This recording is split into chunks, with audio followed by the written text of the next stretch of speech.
Hi, I'm Michelle Del Crisano, President and CEO of Our House. This pandemic has been so difficult on so many of us, but for an adult with a developmental disability and for the families and staff who support them, there's an additional layer of challenges to face.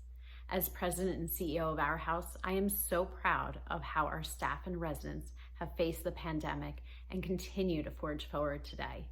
They are my heroes. I recently visited with some of them to hear their stories, and I'm excited to share them with you now. Hi, I'm Michelle Del Crisano here today with Angie Brannon, who's the site manager of our Greenfields group home. Angie, this has been such a difficult time for you and for all of us. However, the women here have done wonderful. You've done wonderful. Your staff has been amazing.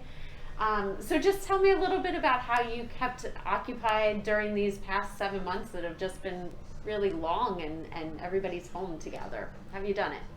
I think just having communication with the staff, with the residents, letting them know that, we understand, we're feeling the same way that they're feeling. They couldn't obviously go back to day program because it got shut down. They couldn't see their family members like they wanted to because we had to kind of put restrictions and pull back. But the Zoom, being able to Zoom with their friends and their peers and co-workers, doing that, having the family members still being able to call when we were not able to have that interaction, that one-on-one personal time, they still was able to have that interaction through phone calls with their family members.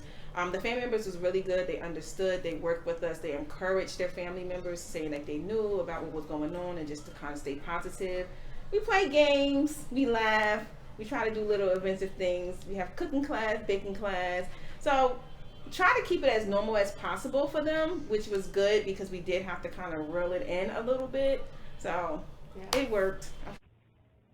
Angie, I don't know if you remember this, but you sent out pictures of you and the staff here giving the ladies mani-pedis, and I loved it because you found a way to do something that they loved while keeping them safe. What do you think one of the greatest challenges that you've faced during this time has been?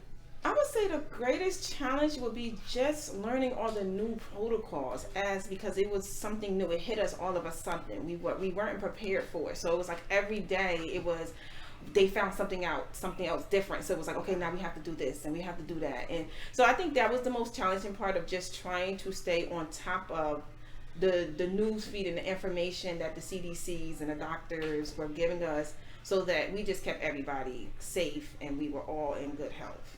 How did you stay? You obviously had to come to work during this time. So how did you, you had to stay motivated, and so did your staff. So how did you do that? That's a good question. I would say in the beginning it was definitely hard. It was, just watching the news in general was just very hard and very sad. But then being able to hear the positive stories and hear how people was coming around and beating the virus, and just coming and seeing our ladies every day. My staff was amazing. I have to give kudos to my staff because it was crunch time and I said we got to do it. And they was like, we're there. So it made it easier. It made it very, as a supervisor, I was very proud. Just to have the team that I had to give the residents that we care for the support that they needed at the time, at a very precious and vulnerable time that we were in.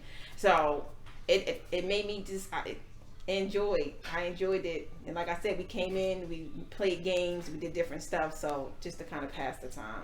Well, you know that you are my hero, and that everybody who is here, just everything that you went through, from the bottom of my heart, thank you so much. Thank you.